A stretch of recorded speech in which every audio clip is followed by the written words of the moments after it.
Charles Darwin, a revolutionary naturalist who transformed our knowledge of life on Earth with his theory of evolution by natural selection. His was a career that began by leaving his hometown of Shrewsbury to join the HMS Beagle on its historic voyage. It was here where his observations on wide varieties of plants and animals served as the empirical foundation for his groundbreaking work on the origin of species. By arguing that all organisms evolved through a process of natural selection, where environmental pressures favor the survival of the fittest, Darwin challenged the widely held belief that there are fixed species in his groundbreaking work. Thus he is regarded as one of the most important figures in the history of science, because his theories not only changed the scientific discourse of his day, but also have an ongoing impact on disciplines as diverse as biology, ecology, and anthropology. But of course there's a lot before and after this, which we're going to discuss, and a few little controversies too. I invite you on the ride to learn all about Charles Darwin today. Like and subscribe, and thank you to the patrons who keep the channel going. Let us now begin.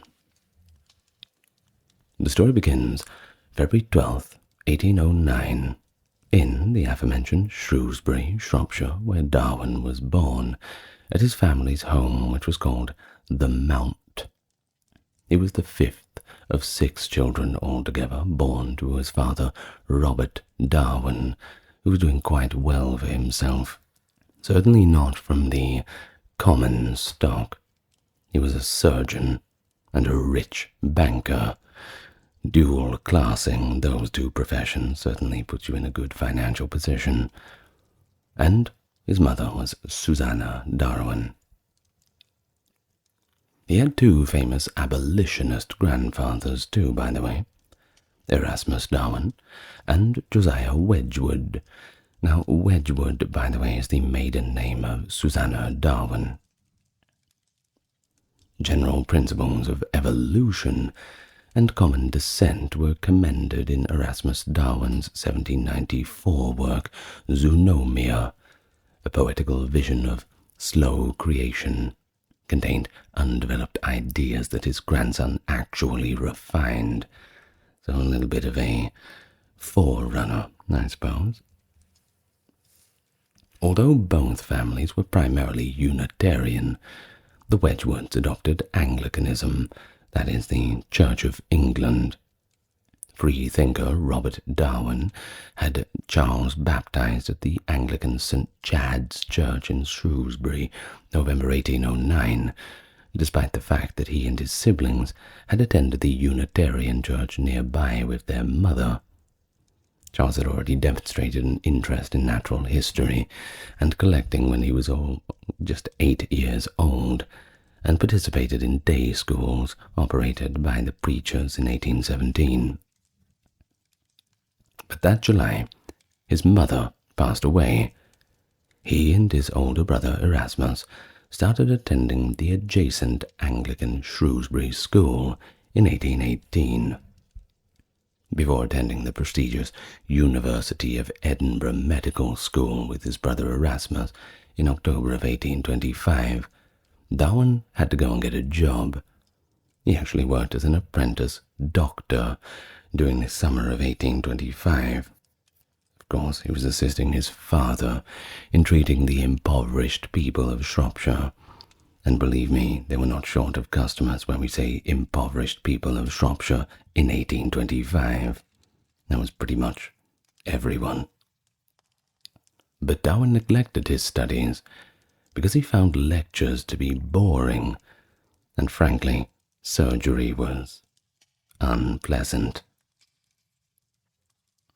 John Edmonston, a freed black slave who had accompanied Charles Waterton in the South American rainforest, taught him taxidermy in about 41-hour sessions per day. Interesting skill to have, certainly one that would come in handy later on. Darwin then joined the Plinian Society, a student natural history organization that featured lively debates between radical democratic students with materialistic views and traditional religious conceptions of science during his second year of college. He supported Robert Edmund Grant's research on the life cycle and anatomy of marine invertebrates in the Firth of Forth. On March 27, 1827, he presented his own findings at the Plinian, demonstrating that the black spores discovered in oyster shells were actually the eggs of a skate leech. Grant once commended Lamarck's theories on evolution too. Although Darwin was shocked by Grant's boldness, he had recently come across similar concepts in writings of his grandfather Erasmus. You see, Darwin was not quite on board with the idea just yet, but of course he would be soon through his own research, his own trial and error. Robert Jameson's natural history course, which covered geology and the argument between Plutonism and Neptunism, was all rather dull to Darwin. He became knowledgeable about plant classification and helped with the University Museum's collections, which at the time, by the way, were the biggest in Europe. So certainly the right place to be if you're interested in that sort of stuff.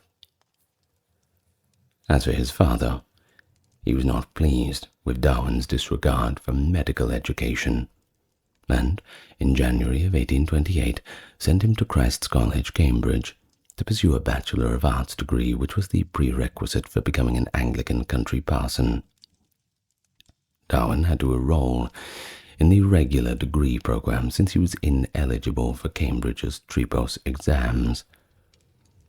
He liked to shoot and ride more than he liked to study, and seemed to spend more time doing that than anything.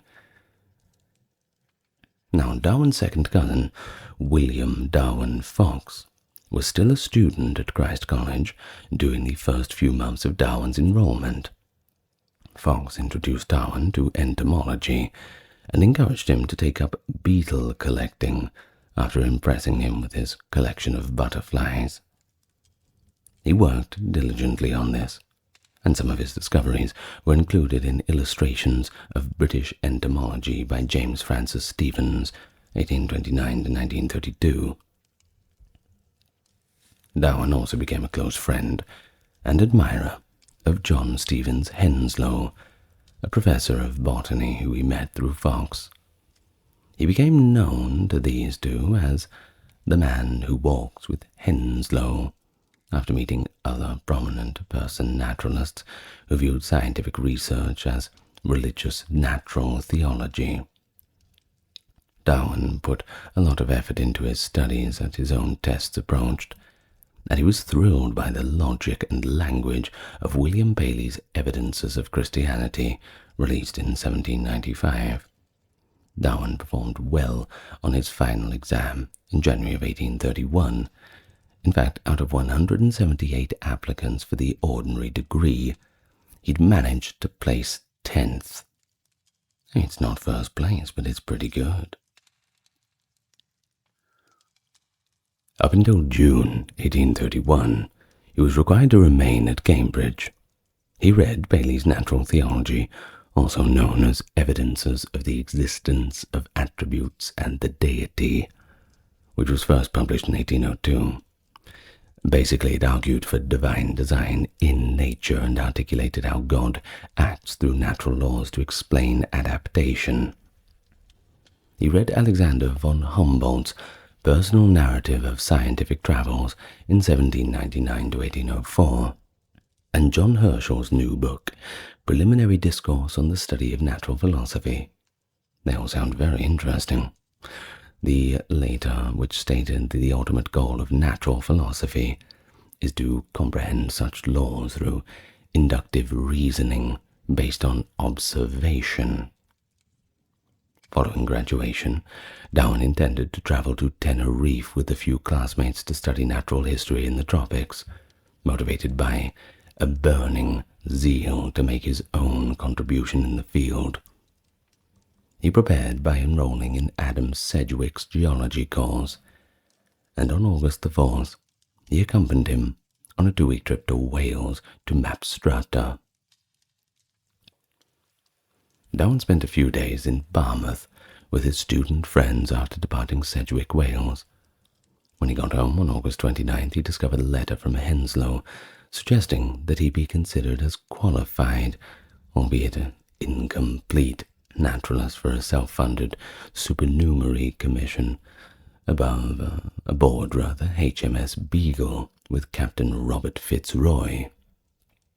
This was a role more appropriate for a gentleman than a mere collector.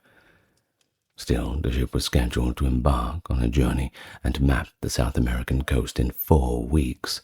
This was a great opportunity for Charles. But with only a month to decide, things had to be put in motion pretty quickly. He didn't want to miss that departure. Josiah Wedgwood II, his brother-in-law, quickly convinced Robert Darwin to consent, and, more importantly, finance his son's 2-year journey, despite Darwin's objections, which he saw was a waste of time. In order to maintain control of his collection and preserve it for a significant scientific institution, Darwin was careful to maintain his privacy. Following delays, the nearly 5-year journey started on December 27, 1831.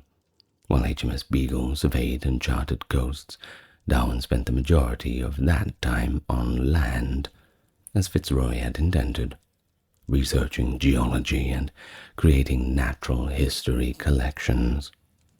His observations and theoretical conjectures were meticulously documented too. His specimens, letters, and a copy of his journal for his family were sent to Cambridge at various points during the journey. In geology, beetle collecting and dissecting marine invertebrates, he was somewhat knowledgeable, but in every other field he was a novice who skillfully gathered specimens for professional evaluation. Fake it till you make it. Darwin took a lot of notes while on board the ship too, even though he was severely seasick. Starting with plankton, gathered during a period of calm, the majority of his zoology notes discuss marine invertebrates.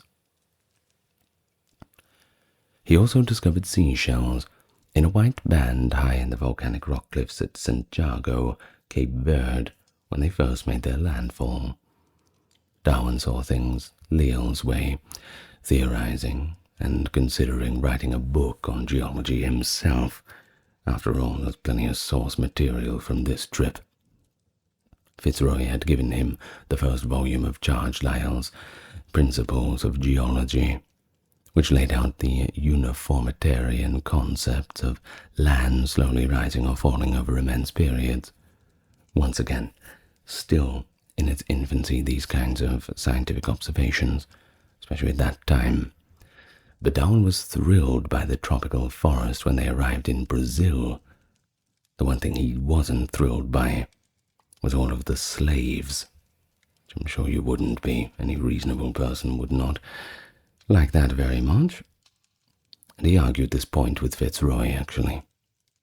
Once again, perhaps that abolitionist blood in his veins still. In Patagonia, the survey went southward. They made a stop at Bahia Blanca, and Darwin discovered fossil bones of large extinct mammals next to contemporary seashells on cliffs close to Punta Alta.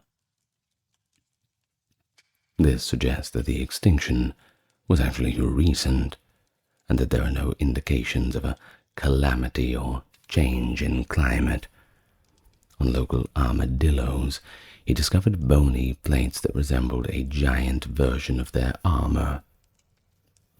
He recognized the enormous megatherium from a jaw and a tooth, and based on Cuvier's description, he believed the armor belonged to this creature.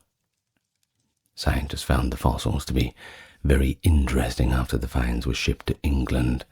Of course, all the way back there, these wonderful things that they'd never seen before from places they'd never been before.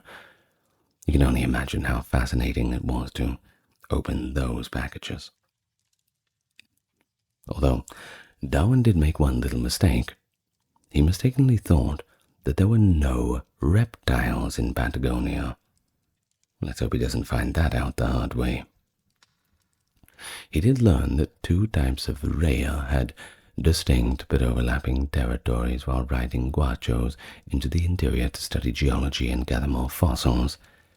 He also gained social, political, and anthropological insights into both native and colonial people during a period of revolution. He saw raised beaches at a range of elevations farther south, along with stepped plains of shingle and seashells. He read the second volume by Lyell, and agreed with its perspective on the centers of creation of species. However, his findings and theories contradicted Lyell's theories regarding smooth continuity and species extinction. A missionary was returning with 3 Fuegians who had been captured during the first Beagle voyage and later educated in England as Christians. Although Darwin thought they were amiable and civilized, he encountered, as he quote, miserable, degraded slaves at Tierra del Fuego, who were as dissimilar from wild animals as domesticated ones.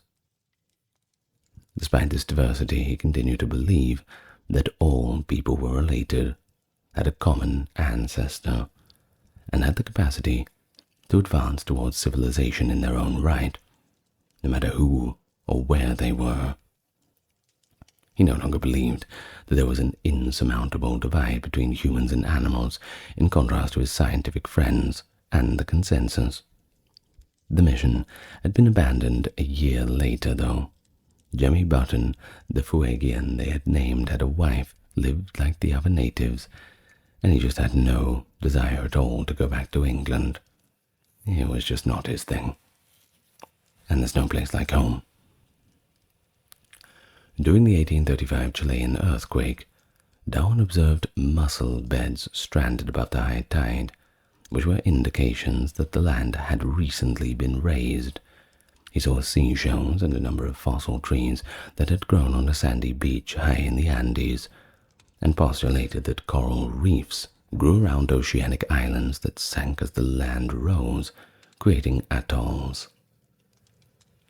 He searched for more evidence linking wildlife to an older center of creation on the geologically recent Galapagos Islands. He discovered mockingbirds that were similar to those in Chile, but varied from island to island. Even after consuming tortoises brought on board as food, he was unable to gather the tortoise shells, despite hearing that slight variations in shape indicated which island they originated from. Darwin believed that 2 different creators had been at work in Australia, because the platypus and the marsupial rat kangaroo appeared to be so strange. He discovered that although the Aborigines were good-humored and pleasant, European settlement had gradually reduced their numbers. Darwin's theories were validated by Fitzroy's investigation into the formation of the Cocos Islands atolls, that is, the Keeling Islands also.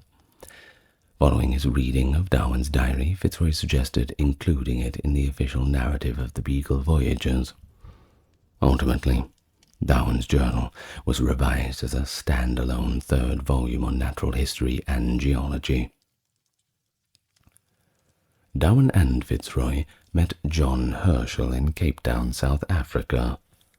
Herschel had recently written to Lyell to praise Darwin's uniformitarianism for allowing for bold speculation on that mystery of mysteries, the replacement of extinct species by others, as a natural contradistinction to a miraculous process.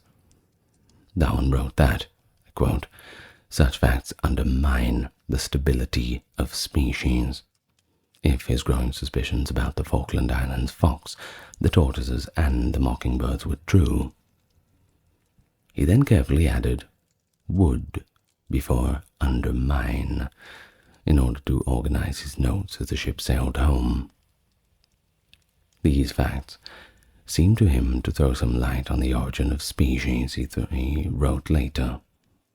But unbeknownst to Darwin, excerpts from his correspondence with Henslow had been reported in periodicals such as the Athenaeum, read to scientific societies and printed as a pamphlet for private distribution among Cambridge Philosophical Society members.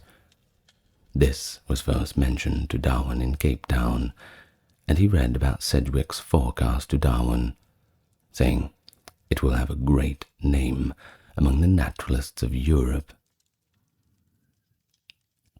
The Beagle anchored in Falmouth, Cornwall, on October 2nd, 1836. Darwin immediately travelled to Shrewsbury in a long coach to visit his home and family. Then he rushed to Cambridge to see Henslow, who gave him advice on where to find naturalists who could take on botanical specimens and catalogue Darwin's animal collections. An ecstatic Darwin then visited London institutions, being honoured, and sought specialists to describe the collections after his father arranged investments that allowed his son to become a self-funded gentleman scientist. What a title, a gentleman scientist. I love that. Before natural history collecting was promoted across the British Empire, British zoologists at the time faced a massive backlog of work, and there was a risk that all those specimens would simply be stored away somewhere, never to be studied again. I'm sure there's probably still quite a few of them that are locked up in some little basement under some university. Now, on October the 29th, Charles Lyell excitedly met Darwin and quickly introduced him to Richard Owen, a young anatomist who had access to the Royal College of Surgeons' facilities to work on the fossil bones Darwin had gathered.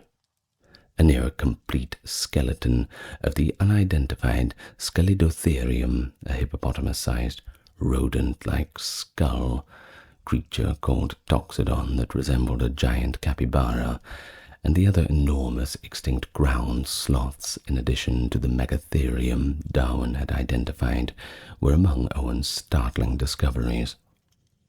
As Darwin had first believed, the pieces of armor came from a giant armadillo-like creature called Glyptodon. These extinct animals share ancestries with extant South American species. Darwin then studied in Cambridge in the middle of December in order to have his collections expertly classified and to get his own research ready for publication. At the end of the month, Fitzroy agreed with Broderick's suggestion to make his diary a separate volume, and Darwin started writing his journal and remarks, which settled the question of how to incorporate it into the narrative. So according to Darwin's first paper, the South American landmass was gradually rising and rising. On the 4th of January 1837, he read it to the Geological Society of London with the enthusiastic support of Lyell. He showed the Zoological Society his specimens of birds and mammals the same day. The Galapagos birds that Darwin had believed to be a hybrid of finches, blackbirds, and grosbeaks were soon revealed to be 12 distinct species of finches by ornithologist John Gould. Owen's findings on Darwin's fossils were presented in Lyell's presidential address, which emphasized geographical continuity of species as bolstering Darwin's uniformitarian views. On February 17th, Darwin was elected to the Council of the Geological Society. Congratulations.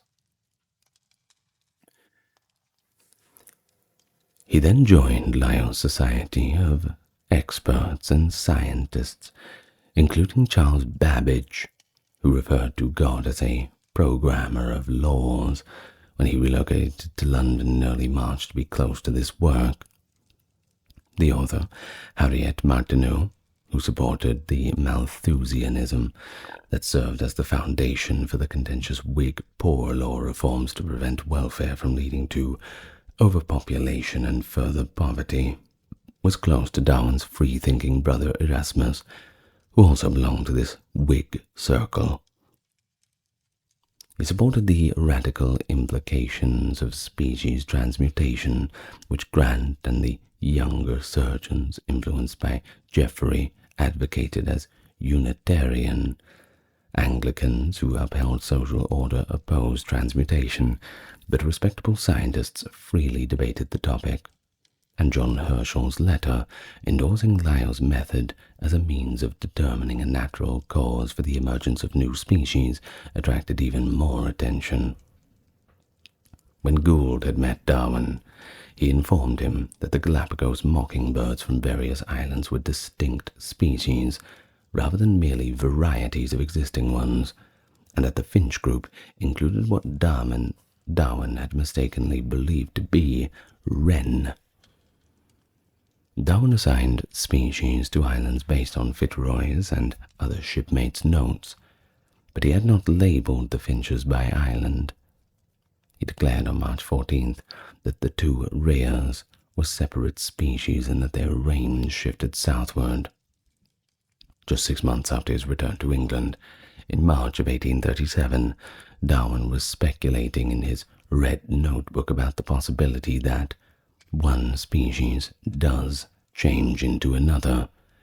In order to explain this geographic distribution of extinct species like the odd extinct mammal Macrauchenia, which actually resembled a giant guanaco, a llama relative, and the living ones like the rheas.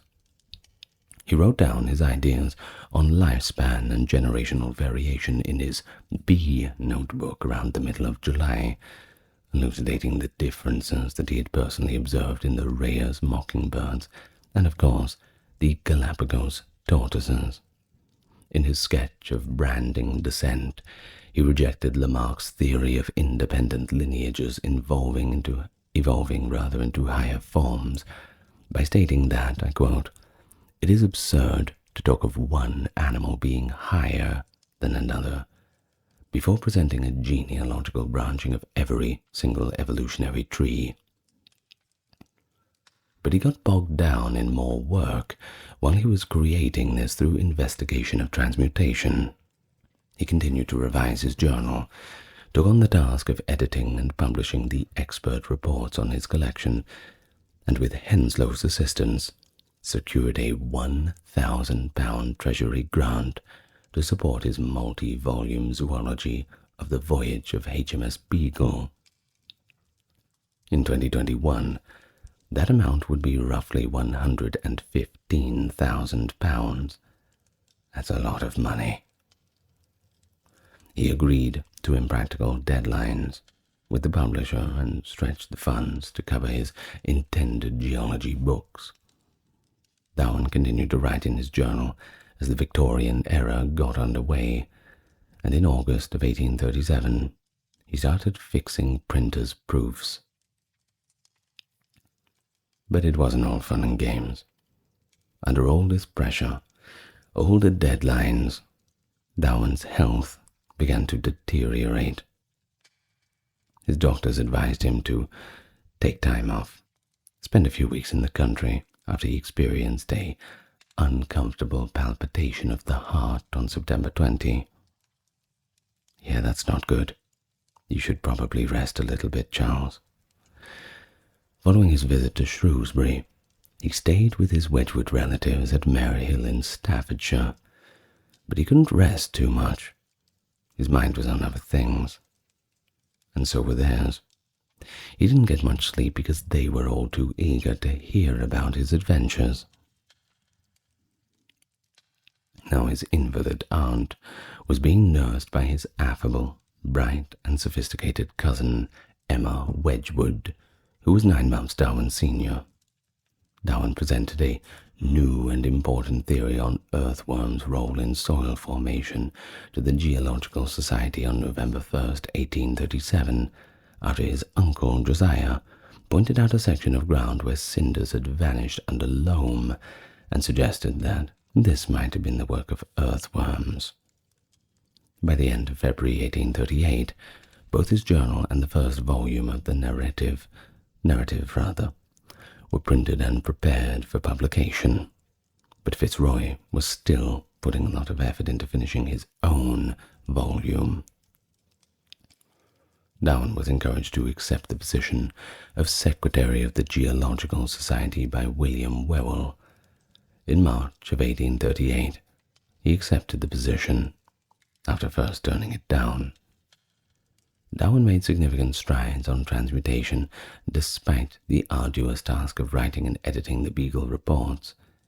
He did this by challenging knowledgeable naturalists, and in an unusual move, those with hands-on experience in selective breeding, such as farmers and pigeon enthusiasts. He eventually used information from his children and family, also the family's butler, neighbors, colonists, and former shipmates in his research too. Every little bit counts. From the beginning, he included humanity in his conjectures. On March 28, 1838, he observed an orangutan in the zoo and observed its infantile behavior. By June, he was being bedridden for days on end due to heart symptoms, headaches, and stomach issues as a result of the strain.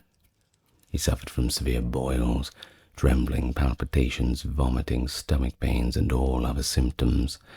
It kept him incapacitated for the rest of his life, especially when he was under stress, like when he was attending meetings or visiting people.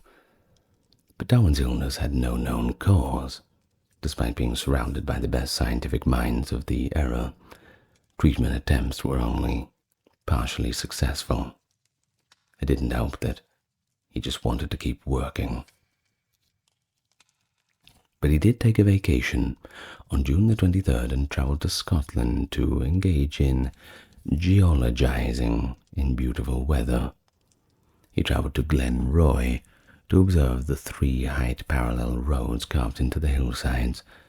After publishing his theory that these beaches were raised by the sea, he was forced to concede that they were actually the shores of a lake that had been formed before the glacial era. In July of 1838, fully recovered, he went back to Shrewsbury. He scribbled rambling thoughts about marriage, career, and prospects on 2 scraps of paper, with columns headed "Marry" and "Not Marry." He was used to taking daily notes on animal breeding, since they're all a little bit strange. Benefits under "Marry" included a friend and constant companion in old age, better than a dog anyhow, while drawbacks included a terrible loss of time and less money for books.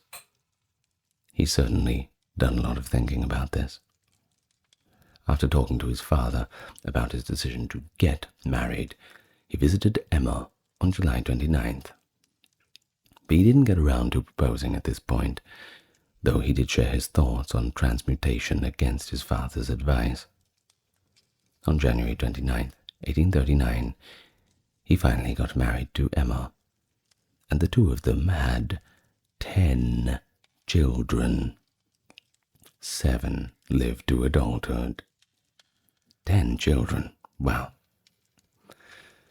Darwin continued his studies in London, and the 6th edition of Malthus's An Essay on the Principle of Population was now part of his extensive reading. It's claimed that human population, when unchecked, goes on doubling itself every 25 years, or increases in geometrical ratio, was noted by him on September 28, 1838. This geometric progression causes the population to eventually surpass the food supply, a phenomenon known as a Malthusian catastrophe. Darwin was ready to explain how a species' numbers remained relatively constant by drawing comparisons between this and Augustine de Candole's warring of the species of plants and of the struggle for survival among wildlife. Favorable variations would increase and organisms' chances of surviving and passing variations on to their progeny, while unfavorable variations would be eliminated because species always breed beyond the resources that are available.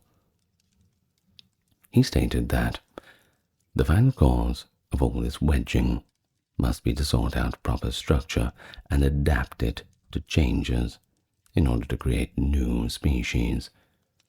He also went on to say that one may say that there is a force, like 100,000 wedges trying to force into every kind of adapted structure into the gaps in the economy of nature, or rather by forming gaps by thrusting out weaker ones. By mid-December, Darwin viewed the analogy between a Malthusian nature selecting from chance variants to ensure that every part of newly acquired structure is fully practical and perfected, and farmers selecting the best stock in selective breeding as a beautiful part of my theory. In contrast to what he called the artificial selection of selective breeding, he later dubbed his theory natural selection, and that's where we get the name from. He told Emma his ideas again and went back to Mare on November 11th.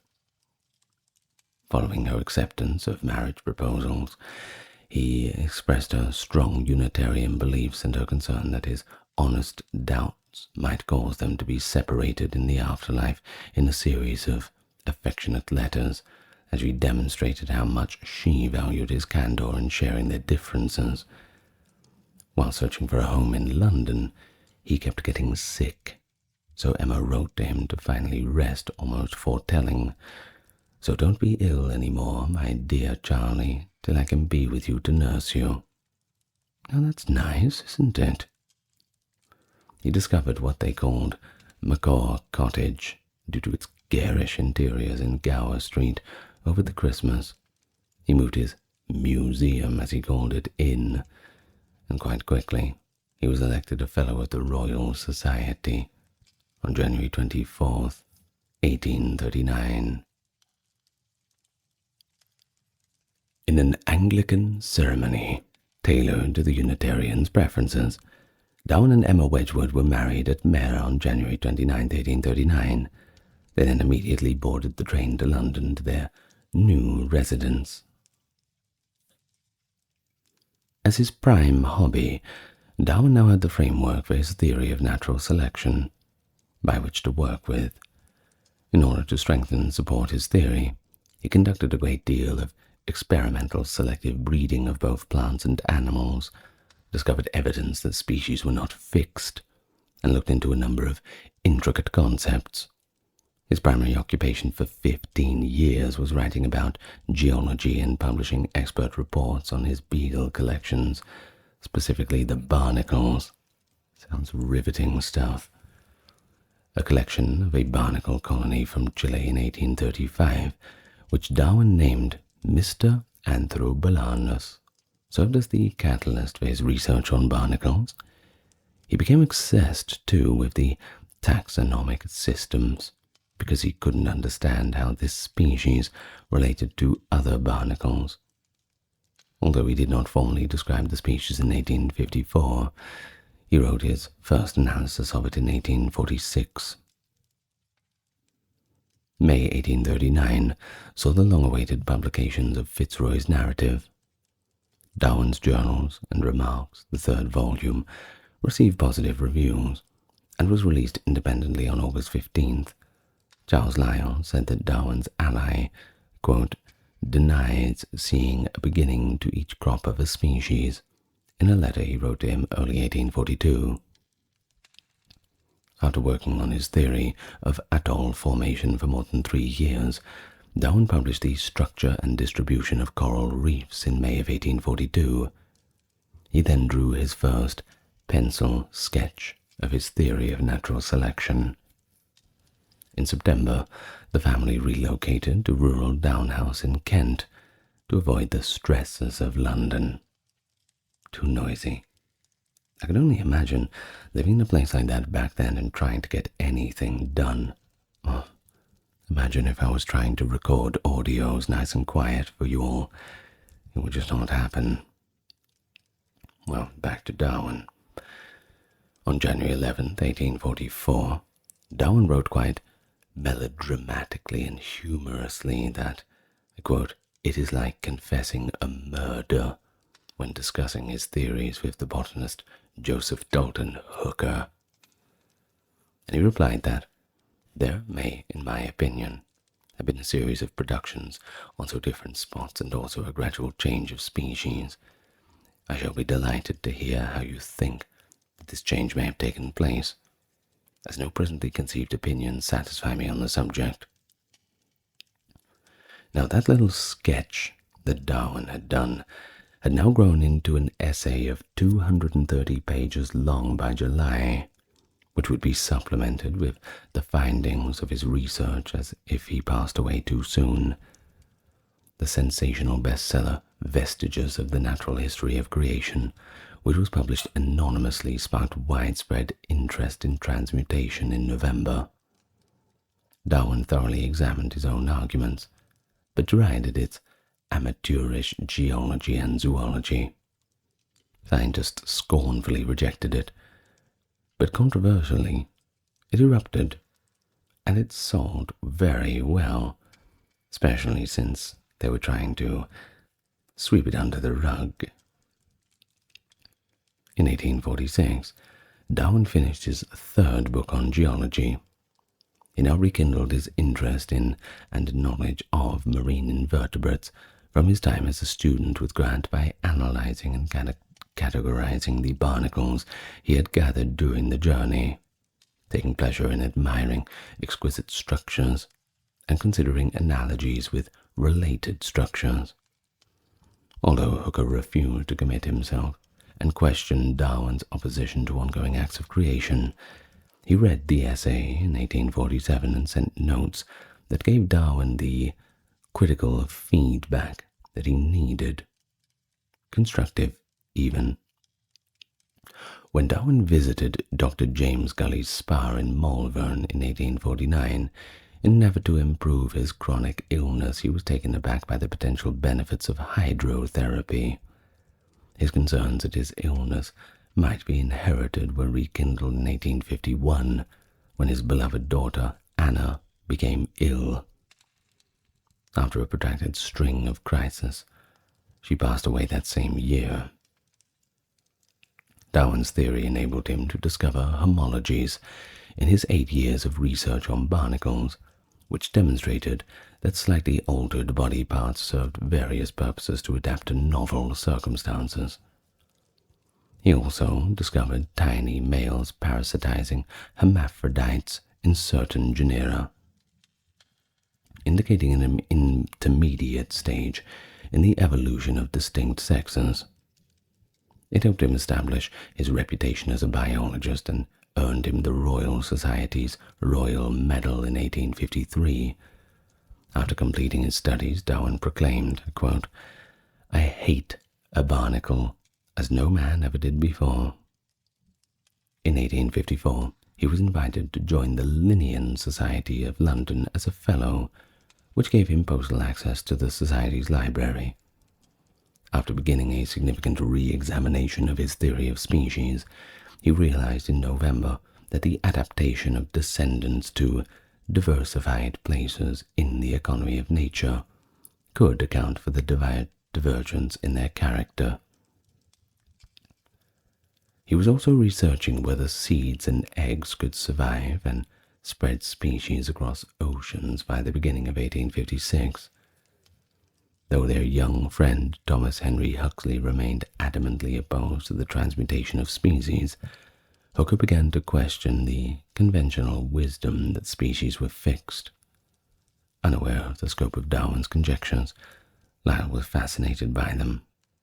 In order to set precedent, he encouraged Darwin to publish after reading the Alfred Russel Wallace paper on the law which has regulated the introduction of new species, and recognizing parallels with his ideas. Darwin started writing a brief paper on May 14th of 1856, despite the fact that he did not perceive any danger. He kept getting stuck, trying to find answers to challenging questions, so he expanded his plans to include his note on man in a big book on species called Natural Selection. He persisted in this investigation, gathering data and specimens from naturalists around the world such as Wallace, who was at that time conducting research in Borneo. He added the heading, Theory Applied to Races of Man, in the middle of 1857, but he left the text blank. Darwin sent a thorough synopsis of his theories, including an abstract of natural selection that left out sexual selection and human origin, to the American botanist Asa Gray on September 5, 1857. Wallace wrote to Darwin in December, inquiring as to whether the book would look at the origin of humans. In response, he said he would steer clear of that topic, because it was so surrounded with prejudices. He also praised Wallace's theories and added, "I go much further than you." By the time Darwin received Wallace's paper on natural selection, June 18, 1858, he had only partially finished his own book. His shock at being forestalled prompted Darwin to send it to Lyell that day at Wallace's request. Although Wallace had not requested publication, Darwin offered to send it to any journal of his choosing. He turned the situation over to his friends because his family was in dire straits and children in the village were dying of scarlet fever. Following some deliberation, Lyell and Hooker made the decision to jointly present on the tendencies of species to form varieties and on the perpetuation of species and varieties by natural means of selection at the Linnean Society on July 1st, without any trustworthy means of involving Wallace.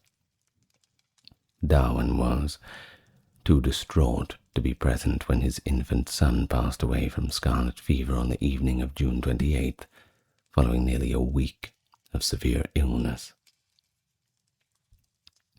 The announcement of the theory received little immediate attention. In May of 1859, the president of the Linnean Society said that no groundbreaking discoveries had been made that year. Professor Samuel Horton of Dublin asserted that all that was new in them was false, and all that was true was old. In the only review that sufficiently offended Darwin to remember it later.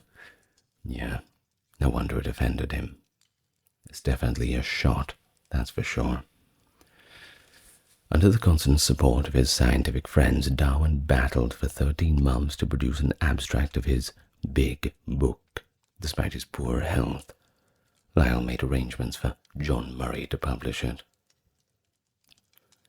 When On the Origin of Species went to sale to booksellers on November 22, 1859, the entire 1,250 copy stock was oversubscribed, demonstrating the book's unexpected popularity. Darwin's analysis of potential objections. Darwin presented one long argument in the book that included thorough observations, deductions, and analysis of potential objections. He used evidence of human and other mammal homologies to support the idea of common descent. He ascribed sexual selection and suggested that it might account for the distinctions among human races. Although he refrained from discussing human origins directly, he used the phrase, "Light will be thrown on the origin of man and his history," to allude to the importance of his work.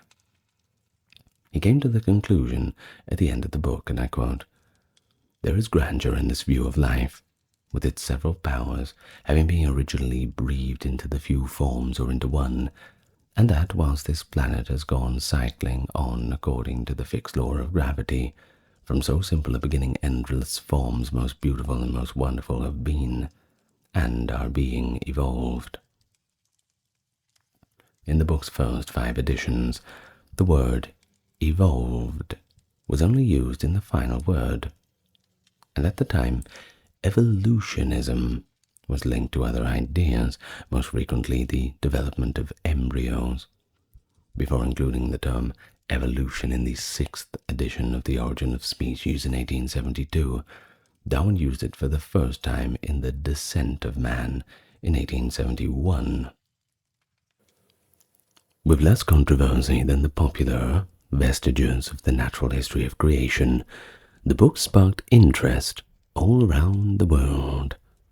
Darwin eagerly examined the scientific response, commenting on press clippings, reviews, articles, satires, and caricatures, and responding with colleagues all around the world, despite his illness preventing him from participating in public debates, which, if it wasn't for them, he would definitely be up for that. The book contains several clues regarding the animal ancestry of humans, from which the conclusion could be drawn, although it did not specifically address human origins. According to the first review, if a monkey has become a man, what may not a man become? Sounds like a modern argument, to be honest. A little bit too risky for the average reader and should be left to theologians, perhaps. Early positive reactions included criticism of Richard Owen, the head of the scientific establishment, that Huxley was attempting to topple. Although Darwin was incensed by Owen's review in April, which disparaged his friends and patronizingly rejected his theories, Owen and others started to advance the notion that evolution is guided by supernatural forces. Although he hadn't developed the idea, Patrick Matthew brought attention to his 1831 book, which included a brief appendix that suggested the idea of natural selection leading to new species. Nice try, but not as fleshed out as Darwin's observations, I'm afraid. Trying to take credit a little bit there, I think. There was a mixed reaction from the Church of England, of course. Sedgwick and Henslow, Darwin's former Cambridge tutors, rejected the theories, but more liberal clergymen saw natural selection as a tool of God's design, seeing it as just as noble a conception of deity as the cleric Charles Kingsley. When several liberal Anglican theologians published essays and reviews in 1860, clerical attention was drawn away from Darwin. Church leaders denounced its beliefs as heresy, including higher criticism. In it, Baden-Powell commented, Mr. Darwin's masterly volume supporting the ground principle of self-evolving powers of nature, and contended that since miracles violated God's laws, belief in them was atheistic. Now that's an interesting theory. Well, natural selection and natural theology are compatible, as demonstrated by Darwin's importation and distribution of Gray's pamphlet on theistic evolution after they spoke about teleology. The most well-known encounter occurred at the public Oxford evolution debate in 1860, which was organized by the British Association for the Advancement of Science. The Bishop of Oxford, Samuel Wilberforce, argued against Darwin's explanation and the idea that humans descended from apes, even though he was not against species transmutation. Thomas Huxley's renowned response, that he would prefer to be descended from an ape than from a man who abused his talents, came to represent a victory of science over religion after Joseph Hooker made a compelling case for Darwin. Many others, especially younger naturalists, strongly supported Darwin, despite his close friends Gray, Hooker, Huxley, and Lyell expressing various reservations. I suppose we can put it that way. Huxley depicted a division between religion and science, whereas Gray and Lyell sought reconciliation with faith. During his pugnacious campaign against the power of the clergy in education, he sought to replace Owen's aristocratic amateurs and clergymen with a new generation of professional scientists. In a lengthy argument that Kingsley mocked as the Great Hippocampus Question, Huxley discredited Owen's assertion that humans' brain anatomy demonstrated that humans were a distinct biological order from apes. Darwin responded that the origin of life was unexplained, by pointing out that Newton's law was accepted, despite the fact that the cause of gravity was to be unknown, and that's a damn good point, one must admit. He made a prophetic suggestion in a letter to Hooker in 1871 that the origin of life might have taken place in a warm little pond, in spite of objections and skepticism surrounding that subject. Darwinism evolved into a movement that encompassed many different evolutionary theories. Although Lyell's caution on evolution disappointed Darwin, his geological evidences of the antiquity of man popularized prehistory in 1863. A few weeks later, Henry Walter Bates, the naturalist on the river Amazons, offered empirical proof of natural selection, while Huxley's evidence as to man's place in nature demonstrated that humans are anatomically apes. Through lobbying, Darwin received the Copley Medal, that being Britain's highest scientific honor, on the 3rd of November, 1864. On that day, Huxley hosted the inaugural gathering of the renowned X Club, which was dedicated to science, pure and free, untrammeled by religious dogmas. By the end of the decade, the majority of scientists accepted the existence of evolution, but only a small percentage agreed with Darwin's theory that natural selection was the primary mechanism. Throughout the final 20 years of his life, Darwin continued to work, despite recurrent episodes of illness. He continued his research, experiments, and the writing of his big book after publishing The Origin of Species, which was an abstract of his theory, by the way. In addition to explaining the decorative beauty of wildlife and branching out into cutting-edge plant studies, he discussed the evolution of society and mental capacities as well as the ancestry of humans from earlier animals. In 1861, new research on wild orchids revealed that their flowers had been modified to draw in particular moths to each species and guarantee cross-fertilization as a result of inquiries into insect pollination. Fertilization of Orchids, published in 1862, provided the first thorough illustration of how natural selection can explain intricate ecological relationships and produce testable hypotheses. He lay on his sickbed in a room full of creative experiments to track the movements of climbing plants as his health deteriorated.